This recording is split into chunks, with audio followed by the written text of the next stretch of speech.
Hi, 5.5 saint പ്ലോട്ടിന് വേണ്ടി തയ്യാറാക്കിയിട്ടുള്ള 1960 square feet area വരുന്ന വീടിന്റെ പ്ലാനും ഡിസൈനും അതോടൊപ്പം തന്നെ ആ ഒരു വീട് നിർമ്മിക്കാനായിട്ട് എത്ര ചെലവ് വരുമെന്നതിനെ കുറിച്ചുള്ള വീഡിയോ ആണ്. ഞാൻ ഹനീഫ്, അനുരാജിന്റെ പുതിയ വീഡിയോയിലേക്ക് എല്ലാവർക്കും സ്വാഗതം. തൃശ്ശൂർ, എറണാകുളം ജില്ലകളിലാണ് ഞങ്ങളുടെ ഓഫീസുകൾ വരുന്നത്. വീട് നിർമ്മിക്കാനും വീടിന്റെ പ്ലാൻ 3D പെർമിറ്റ് കാലിബ്രേറ്റ് ചെയ്യാനായിട്ടാണെങ്കിലും താഴെ കൊടുത്തിട്ടുള്ള നമ്പറിൽ കോൺടാക്ട് ചെയ്താൽ മതി. നേരെ വീഡിയോയിലേക്ക് എടുക്കാം.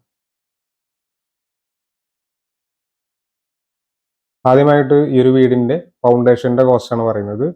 1960 സ്ക്വയർ ഫീറ്റ് ഇതിന്റെ ടോട്ടൽ ഏരിയ വരുന്നുണ്ടെങ്കിലും ഗ്രൗണ്ട് ഫ്ലോറിൽ 1280 സ്ക്വയർ ഫീറ്റ് ആണ് വരുന്നത്. അപ്പൊ അതിനുള്ള കോസ്റ്റ് ആണ് പറയുന്നത്. പല പല ആൾക്കാരും നമ്മുടെ വീഡിയോസിന് താഴെ കമന്റ് ചെയ്യാറുണ്ട്, 1000 സ്ക്വയർ ഫീറ്റ് വീടിന് ഫൗണ്ടേഷൻ ഇത്ര വന്നോ, അല്ലെങ്കിൽ 1200 ഇത്ര വന്നോ എന്നൊക്കെ ചോദിക്കാറുണ്ട്. അത് നമ്മളിപ്പോൾ ഒരു 2000 സ്ക്വയർ ഫീറ്റ് പറഞ്ഞാലും അത് ഗ്രൗണ്ട് ഫ്ലോറിന് എത്രയാണോ ഏരിയ വരുന്നത്, അപ്പൊ അതിനാണ് നമ്മൾ അതിന്റെ ഫൗണ്ടേഷന്റെ കോസ്റ്റിൽ നമ്മൾ അതാണ് ഉൾപ്പെടുത്തുന്നത്.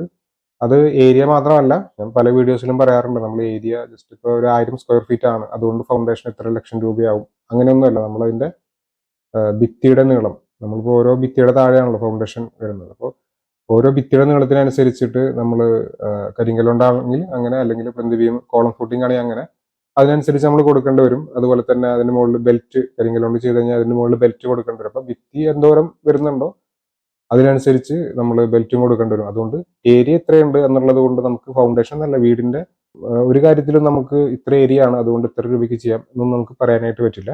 ആ ഫൗണ്ടേഷന്റെ കോസ്റ്റ് വരുന്നത് 4,84,000 രൂപയാണ്. ഇത് കരിങ്കല്ലോട്ടുള്ള ഫൗണ്ടേഷന്റെ റേറ്റ് ആണ് ഇതിൽ പറയുന്നത്. നമ്മൾ സാധാരണഗതിയിൽ ഒരു 2 അടി ഡെപ്തിലേക്കൊക്കെ കരിങ്കല്ല് വെച്ച് ചെയ്യുന്ന ഫൗണ്ടേഷൻ. പിന്നീട് അതിന് മുകളിൽ വരുന്ന ബ്രിക്ക് വർക്ക്, ലിൻഡൽ, സൺഷെയ്ഡ്, അതുപോലെ തന്നെ റൂഫ് സ്ലാബ് വരെയുള്ള കോസ്റ്റ് വരുന്നത് 15,15,000 രൂപയാണ്.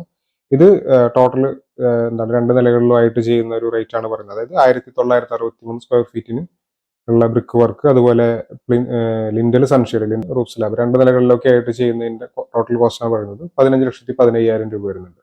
പിന്നീട് പ്ലാസ്റ്ററിങ്, പെയിന്റിങ്, ടൈലൊക്കെ ആയിട്ട് 11,30,000 രൂപ വരുന്നുണ്ട്. അടുത്തത് electrical and plumbing 4,40,000. Doors and Windows 4,06,000. പിന്നീട് ഒരു 1 ലാക്ക്, 1 ലക്ഷം രൂപ എക്സ്ട്രാ കുറച്ച് വർക്കുകൾക്കൊക്കെ ആയിട്ട് നമ്മൾ മാറ്റി വയ്ക്കേണ്ടതായിട്ട് വരും. അപ്പൊ അങ്ങനെ നമുക്ക് ആകെ 40,76,000 രൂപയാണ് ഈ ഒരു വീട് നിർമ്മിക്കുന്നതിന്റെ ചെലവ് വരുന്നത്. ഇനി നമുക്കിത് ഡീറ്റെയിൽ ആയിട്ട് നോക്കാം, എത്രയൊക്കെയാണ് ഓരോ സ്റ്റേജിലും വരുന്നത് എന്നുള്ളത്. ആദ്യം ഫൗണ്ടേഷന്റെ കാര്യം എടുക്കുകയാണെങ്കിൽ നമ്മൾ എർത്ത് വർക്ക്, നമ്മളെ ഒരു വാനം വരുന്നതിനൊക്കെ ആയിട്ട് 18,000 രൂപയാണ് വരുന്നത്. ഇത് നമുക്ക് ഫൗണ്ടേഷന് വേണ്ടിയിട്ട് വാനം കോരുന്നതിനായിട്ട് 18,000 രൂപ. ഇത് നമുക്ക് ചില സൈറ്റുകളിൽ ഇപ്പോൾ എക്സ്ട്രാ കുറച്ച് വർക്കുകളൊക്കെ ഉണ്ടാവും, അപ്പോൾ ഇതിന്റെ റേറ്റിൽ വ്യത്യാസം ഉണ്ടാവും. നമ്മൾ ഇതിലിപ്പോൾ 18,000 രൂപയാണ് വന്നിട്ടുള്ളത്. അതിന് മുകളിൽ വരുന്ന റബിൾ ഫൗണ്ടേഷൻ 2,29,000 രൂപ വരുന്നുണ്ട്. അതിന് മുകളിൽ വരുന്ന ബെൽറ്റ് 1 ലക്ഷം രൂപ. പിന്നീട് തറയിൽ നമ്മൾ മണ്ണ് ഫില്ല് ചെയ്യുക, അതുപോലെ കൺസോൾട്ടേഷൻ കാര്യങ്ങളൊക്കെ ചെയ്യേണ്ടതായിട്ടുണ്ട്. അപ്പൊ അതിന് വേണ്ടിയിട്ടൊരു 65,000 രൂപ വേണ്ടി വരും. ഇത് നമ്മൾ മണ്ണിന്റെ കേസ് നമ്മൾ എല്ലാ വീഡിയോയിലും പറയുന്നതാണ്. റേറ്റ് ഓരോ ജില്ലകളിലും വ്യത്യസ്തമായിരിക്കും ഇതിന്. അതുപോലെ തന്നെ നമുക്ക് ഒരുവിധം സൈറ്റുകളിൽ നിന്നൊക്കെ ചിലപ്പോൾ നമുക്ക് അവിടെ നിന്ന് തന്നെ മണ്ണ് കിട്ടാറുണ്ട്. നല്ല മണ്ണ് കിട്ടുകയാണെങ്കിൽ അത് തന്നെയാണ് നമ്മൾ തറയിൽ ഫില്ല് ചെയ്യുന്നത്. പിന്നെ അങ്ങനെ മണ്ണ് കിട്ടുകയാണെങ്കിൽ ഈ ഒരു റേറ്റ് കുറയ്ക്കാനായിട്ട് പറ്റും. നമ്മൾ ആ തറ കലക്കുന്ന ഒരു കോസ്റ്റ് മാത്രമേ നമുക്ക് ആവശ്യം ഉണ്ടാവുള്ളൂ. പിന്നീട് അതിന്റെ മുകളിൽ വരുന്ന കോൺക്രീറ്റ് 69,000 രൂപ വരുന്നുണ്ട്. അപ്പൊ ഇത്രയും കഴിയുന്ന സമയത്ത് നമുക്ക് 4,84,000 രൂപ ടോട്ടൽ ഫൗണ്ടേഷന്റെ കോസ്റ്റ് വരും. പിന്നീട് ബ്രിക്ക് വർക്ക് 6,88,000. ഇത് നമ്മൾ സിമെന്റ് ബ്രിക്കിന്റെ റേറ്റ് ആണ് ഇതിൽ പറയുന്നത്. ഇപ്പൊ ക്ലയന്റിന് ഏതാണോ വേണ്ടത് അതിനനുസരിച്ച് നമ്മൾ റേറ്റ് ഇട്ട് കൊടുക്കുക ചെയ്യുക. അടുത്തത് ലിൻഡല്, അതുപോലെ സൺഷെയ്ഡ് 2,59,000 രൂപ വരുന്നുണ്ട്. അടുത്തത് അതിന്റെ വാർക്ക്, റൂഫ് സ്ലാബ്, ഫസ്റ്റ് ഫ്ലോറിന് അതുപോലെ ഗ്രൗണ്ട് ഫ്ലോറിന്റെ ഒക്കെ ആയിട്ട് 5,68,000 രൂപ റൂഫ് സ്ലാബിന്റെ കോസ്റ്റ് വരുന്നുണ്ട്, വാർക്കയുടെ കോസ്റ്റ് വരുന്നുണ്ട്. അപ്പൊ അങ്ങനെ ഈ ഒരു സ്റ്റേജിൽ നമ്മളിപ്പോ ഈ വാർക്ക് കഴിഞ്ഞ് നിൽക്കുന്ന ഈ ഒരു സ്റ്റേജിൽ നമുക്ക് 20 ലക്ഷം രൂപയുടെ വർക്ക് വരുന്നുണ്ട്. ഇനി അതിനുശേഷം നമുക്ക് പ്ലാസ്റ്ററിങ് 4,40,000 രൂപ വരുന്നുണ്ട്. പെയിന്റിങ് 3,28,000 രൂപ. ടൈല് 3,64,000 രൂപ വരുന്നുണ്ട്. പിന്നീട് ഇലക്ട്രിക്കൽ ആൻഡ് പ്ലംബിംഗ് ഞാൻ നേരത്തെ പറഞ്ഞാണ് 4,40,000. Doors and Windows 4,06,000. പിന്നീട് എക്സ്ട്രാ ഒരു 1 ലാക്ക് കുറച്ച് ഡിസൈൻ വർക്കുകൾ, കാര്യങ്ങൾ, ടെക്സ്റ്റർ വർക്കുകൾ, കാര്യങ്ങളൊക്കെ ആയിട്ട് വരുന്നുണ്ട്.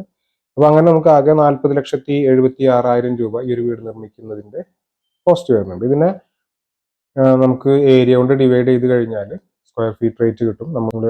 നമ്മളെ വിളിക്കുന്ന മിക്ക ആൾക്കാരും ആദ്യം ചോദിക്കുന്ന കാര്യം, നമ്മൾ വീട് ചെയ്യുമ്പോൾ സ്ക്വയർ ഫീറ്റ് റേറ്റ് എത്രയാണ്, എത്ര രൂപയ്ക്കാണ് ചെയ്യുന്നത് എന്നൊക്കെയാണ്. ഞാനത് പല വീഡിയോസിലും പറഞ്ഞിട്ടുണ്ട്. നമ്മളങ്ങനെ ഒരു എന്താണ് അറ്റ്ലീസ്റ്റ് പ്ലാൻ എങ്കിലും റെഡി ആവാതെ ഒരു റേറ്റ് പറയുന്ന പരിപാടി ഇല്ല. നമ്മൾ ഒരു വർക്കും ഇതുവരെ അങ്ങനെ ചെയ്തിട്ടില്ല. ഇനിയിപ്പോൾ നമ്മൾ ചെയ്യാൻ ഉദ്ദേശിക്കുന്നുമില്ല. കാരണം നമ്മൾ കൃത്യമായിട്ട് അതിൻ്റെ ഒരു പ്ലാൻ, അറ്റ്ലീസ്റ്റ് പ്ലാനെങ്കിലും വരയ്ക്കണം. പിന്നെ അതിൻ്റെ 3D ഉണ്ടെങ്കിൽ അത് ഒക്കെ വരച്ചിട്ട് നമ്മൾ അതിൻ്റെ ക്വാണ്ടിറ്റി എടുക്കുക ചെയ്യുക. അപ്പോൾ നമുക്ക് കൃത്യമായിട്ടുള്ളൊരു എമൗണ്ട് ഇപ്പോൾ ഫൗണ്ടേഷൻ്റെ കേസിലാണ് പലപ്പോഴും വ്യത്യാസങ്ങൾ വരിക. നമ്മൾ സോയിൽ ടെസ്റ്റ് കാര്യങ്ങളൊന്നും പല ക്ലയൻസും ചെയ്യണമെന്നും പറയാറില്ല. അപ്പോൾ നമ്മൾ സൈറ്റിൽ വന്ന് നോക്കുന്ന സമയത്തായിരിക്കുള്ളൂ അവിടെ ഉറപ്പുള്ള മണ്ണായിരിക്കില്ല. നമ്മൾ സാധാരണഗതിയിൽ ഈ വീഡിയോയിലൊക്കെ പറയുന്ന പോലെ തന്നെ രണ്ടടി അല്ലെങ്കിൽ 2.5 അടിയിലുള്ള നോർമൽ റബിൾ ഫൗണ്ടേഷന്റെ കോസ്റ്റാണ് ഇട്ട് കൊടുക്കുന്നത്. അപ്പോൾ ചിലപ്പോൾ നമ്മൾ ആ സൈറ്റിൽ ചെല്ലുന്ന സമയത്തായിരിക്കും എന്താണ് അവിടെ റബിള് പറ്റില്ല, അല്ലെങ്കിൽ ചിലപ്പോൾ നമ്മൾ 2 അടി എന്നുള്ളത് ചിലപ്പോൾ 3 അടിയിലേക്കോ 3.5 അടിയിലേക്കൊക്കെ പോവാം. കോളം ഫൂട്ടിങ് വരേണ്ട സ്ഥിതി ഉണ്ടാവാറുണ്ട്. അപ്പോൾ തൃശ്ശൂർ എറണാകുളം ജില്ലകളിലാണ് ഞങ്ങളുടെ ഓഫീസുകൾ വരുന്നത്. നിങ്ങൾക്ക് വീട് നിർമ്മിക്കാൻ വീടിന്റെ പ്ലാൻ 3D വെച്ച് കാലി ചെയ്യാനായിട്ടാണെങ്കിലും താഴെ കൊടുത്ത് നമ്പറിൽ കോൺടാക്ട് ചെയ്താൽ മതി. നമുക്ക് ഈ ഒരു വീടിന്റെ പ്ലാനും അതുപോലെ 3D പ്ലാനൊക്കെ ഒന്ന് കാണാം. ഇത് ഈ വീടിന്റെ 3D പ്ലാനാണ്.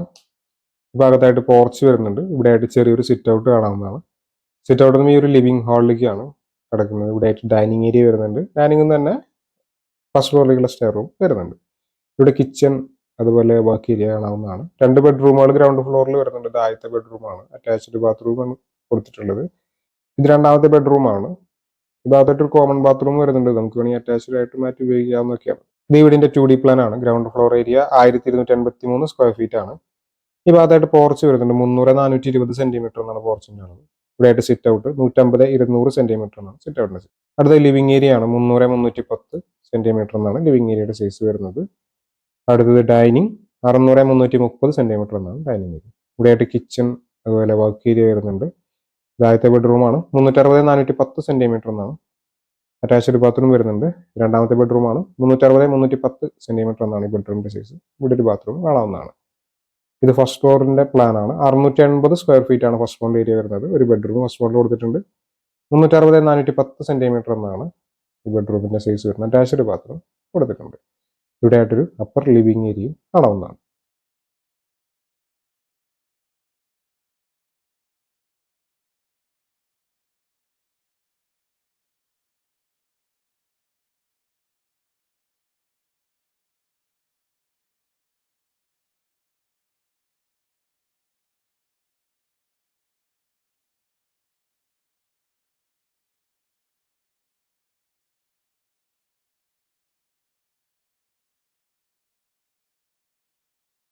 വീടിന്റെ പ്ലാനും ഡിസൈനും സംബന്ധിച്ച വീഡിയോസ് ആണ് ഈ ചാനൽ അപ്ലോഡ് ചെയ്യുന്നത്. പക്ഷേ അതിലേക്ക് ഇതുപോലുള്ള വീഡിയോസ് താല്പര്യമുള്ള ആളുകൾ ചാനൽ സബ്സ്ക്രൈബ് ചെയ്യാതെ കാണുന്നുണ്ടെങ്കിൽ ചാനൽ സബ്സ്ക്രൈബ് ചെയ്യുക. Thanks for watching.